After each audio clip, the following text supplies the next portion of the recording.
কাছে আমরা শুনবো তার কষ্টের কথা। আসসালামু আলাইকুম। আমার দশম শ্রেণীতে পড়ো একটা ছাত্র। দুনিয়া বাংলায় বই তো খুব কম, কিন্তু তবুও একটা স্বাধীন রাষ্ট্রে যে তাদের গুলি করে মারার অধিকার নাই সরকারের, এটাকে খুব ভালো বুঝতো। যখন ফ্যাসিস্টের দোসররা পুলিশ বাহিনী যখন গুলি করতেছিল, তখন আমার আন্দোলনে একটা চিঠি লিখে দেওয়া হয়ে যায়।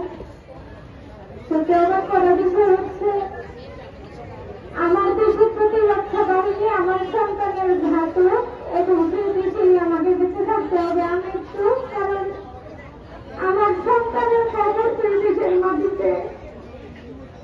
আপনারা সবাই আমাদের জন্য দোয়া করবেন, প্রত্যেকটা শহীদের জন্য দোয়া করবেন। এবং এই বাংলা প্রকাশনীর আলো আপা, সালমা আপা যারা আছে, যারা এই শহীদ আহতদেরকে বাঁচিয়ে রাখার কাজ করছে, তাদের দোয়া সহযোগিতা করবেন। আসসালামু আলাইকুম।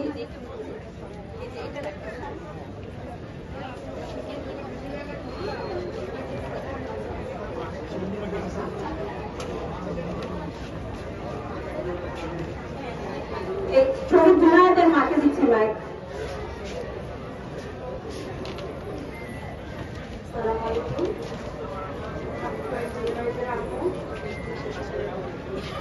আমার বয়স 14 বছর, ক্লাস 7 পর্যন্ত হাফেজ।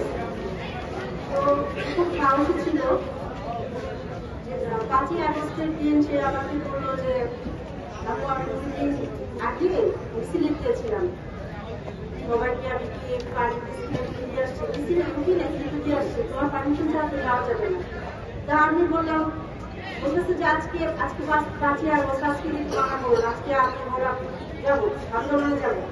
আমি যখন দেখলাম আমাদের সন্তান মিছিলে যাওয়ার জন্য প্রস্তুত, তখন আমি আর ঘরে বসে থাকতে পারিনি।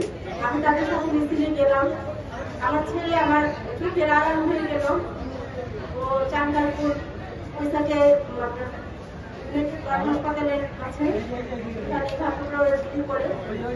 আমি মা যখন বাসায় আসছি, তখন সন্তানের লাশ মানে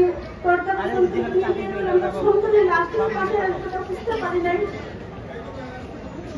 আপনারা সবাই আমাদের এই সন্তানগুলির জন্য দোয়া করবেন, যাতে আমাদের এই সন্তানগুলি জান্নাতি বাড়ি হয়।